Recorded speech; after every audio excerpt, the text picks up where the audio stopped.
I actually went to see the pyramids because of you. I'm very glad to hear that. It was a mind-bending experience. And when was that? This is, God, when exactly was this? 4 years ago?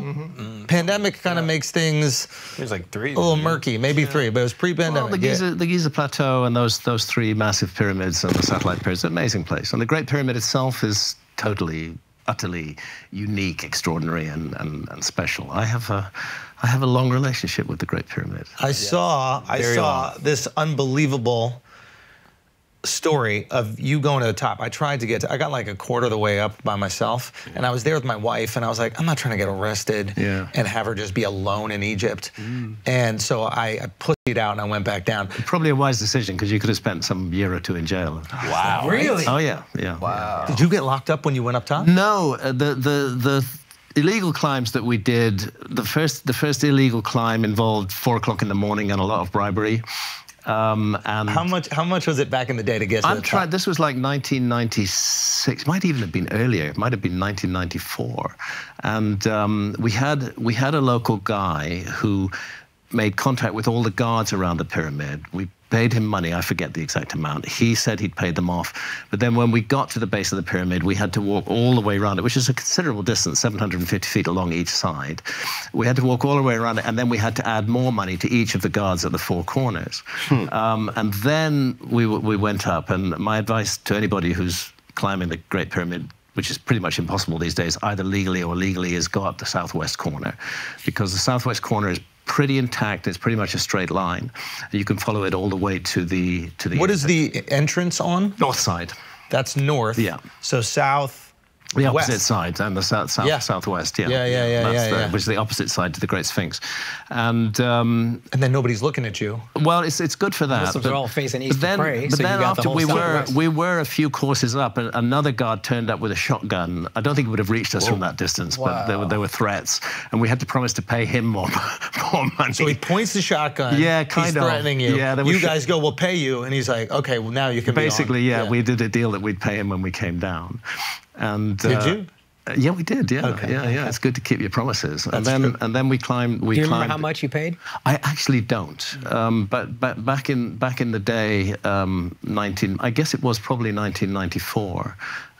It would have seemed a lot to me at that time, but it also seemed worth it. It was a fantastic adventure, starting in the dark, or just the beginning of dawn light, and climbing up to the top, taking shelter at various points behind bits as other guards appeared, finally getting to the top, and then the light coming up and just this majestic view. So sunrise on the top of the sunrise on top of the Great Pyramid, and the second pyramid, to your south. It's just an amazing thing to see, and it was an amazing experience. I would regard it as one of the peak experiences of my life. Wow. I did have one other illegal climb, which was just fortunate. It was following the holiday of Ramadan. They have a thing called the Eid, which is a celebration, and I would guess there were 30,000 Cairenes on the Giza Plateau having picnics, and they just decided they were going to climb the Great Pyramid. Not all 30,000, but several hundred of them, and we just joined them, me and Santha, and we climbed with them, and that actually is one of the moments when I realized how difficult the Great Pyramid must have been to build. Because the biggest danger climbing up there with several hundred people on the pyramid was other people coming up and down. So imagine managing that with all the blocks. With all the blocks and supposedly a huge workforce and ramps, or whatever the Egyptologists imagined was done, and I don't believe anybody knows how it was done. Yeah. For me, that was the biggest risk, was people bumping into you, going around you as you're climbing up.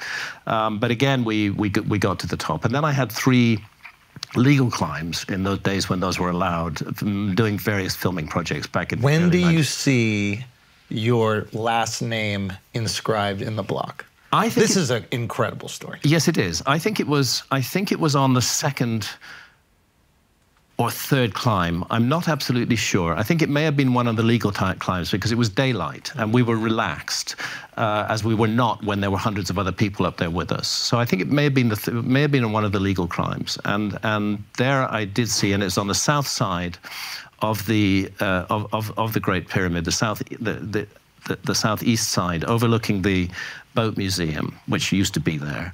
And there was the name initial P and Hancock. And at that time, there was a date beside it, and that date, if I recall correctly, was the 5th of April, 1916. Oddly enough, 1916. Yeah. Now my granddad was a chaplain with British forces in Egypt in the First World War, so I had to consider the possibility that it could be him. He was called Philip Hancock. Oh, wow. But I couldn't absolutely guarantee that. And I was able to confirm it by finding my grandfather's diaries, which were little diaries about that high, tiny little writing in them. And on that date, there was a single line which said, "Climb Great Pyramid today." Wow. And then I found... And it was dated 1916? Yeah. And then I found his biography, which was passed down to me by my dad. And he also talks about his climb of the Great Pyramid in that, although in very spare terms, doesn't say that much about it. I mean, I know it's not that much that he put in there, but did he say there was any security? Was at this that time, free no. range? Sand is covering free, the bottom totally of it? free range. And I think the sand was definitely cleared away at that time. But anybody could climb the Great Pyramid. And there was, in fact, the guy who organized our first illegal climb, and I think I can say this safely because he's passed on to the next world, was a guy known locally as Champion. And he was called Champion because he was the champion runner up the Great Pyramid. He could run all the way to the top of the Great Pyramid. There were times people did that, and it was totally legal, and nobody objected to it at all. And that went on, I think, certainly through the sort of 70s and 80s. But by the time my wife Santha and I climbed 1994 for the first time, I'm pretty sure it was 94. It had become illegal, and now it's totally illegal. It's completely banned. Yeah. And I doubt even if a film crew would get permission to climb the Great Pyramid now. Even like that. Yeah. They're very careful about it. And one of the reasons why they're careful about it is that every year at least one person dies trying to climb the Great Pyramid. People still try to climb it illegally. And as you can imagine from the bit of the climb you did, you're looking at a 52-degree slope. Yeah. So once you get up 100, 150 feet above the ground, if you lose it and fall, it's over. You're going to go all the way to the bottom. Yeah. And it's over, yeah. In the beginning, you have a lot of confidence. The first few tiers of rocks seem pretty easy. They're not too bad. But I can imagine you're halfway up and you start looking down, and it is over if you slip. Totally over. And also, the course sizes vary. Some of them are really no more than sort of hip high. Some of the courses are chest high, so you've got to... Courses are the blocks. Yeah, I mean, it's laid out in layers. So, you know, it looks like a step pyramid now. It wasn't before. Yeah. In ancient times, it was covered with facing stones. And you can see some of the facing stones. Some of the facing stones are still there down at the bottom of the Great Pyramid. And they give you a sense of how beautiful they were and how magnificently well it was made. But the theory is, there's no absolute proof of this, that they came off during an earthquake in, I believe, 1301. And at that time, it's likely that that's when the Great Pyramid lost its summit.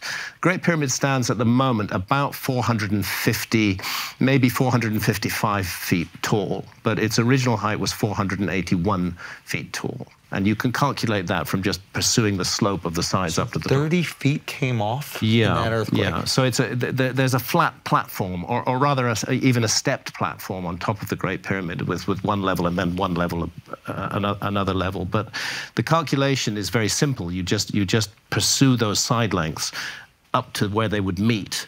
And according to that calculation, the Great Pyramid was originally 481 feet tall. Wow. So it lost about 30 feet. The question is, was it in fact ever completed? We don't know that for sure. Right. But the general view is that that earthquake brought part of the top of the Great Pyramid tumbling down as well and knocked off the facing stones. And then, of course, it was used as a quarry by local people. That's what I heard, yeah. You know, because it's very, very, very useful to have all this nice cut stone lying around. And a lot of those facing stones were taken away. Okay, so after inspiring probably tens of thousands of people to go to the pyramids like myself, you managed to get banned from Egypt? Yes. Is it a real full-time band? This is not clear to me. We got to sneak in, Graham. in my we got to do one more time. There's a champion junior that you can bribe. Dude, we need a carved G Hancock right next to Pete Hancock. I think this would be good. It's very difficult to do that with a film crew, however. That's a very good and this point. This is when it happened. Is that my Netflix series Ancient Apocalypse? We wanted to film an episode in Egypt, which you would have thought the Egyptian authorities would welcome, but when they asked who is presenting the show, and we said that Graham Hancock is presenting the show, they said no. They said absolutely no way, and they would not grant filming permission. Let me tell you something. The Four Seasons in Cairo wants you to do an episode about the pyramids. I promise you. Yeah, it would bring a lot of interest and a lot of people, but there's a rigid, fixed view amongst Egyptologists about the prehistory and the history of ancient Egypt and what the Great Pyramid is. Questioning that gets you banned. Yes.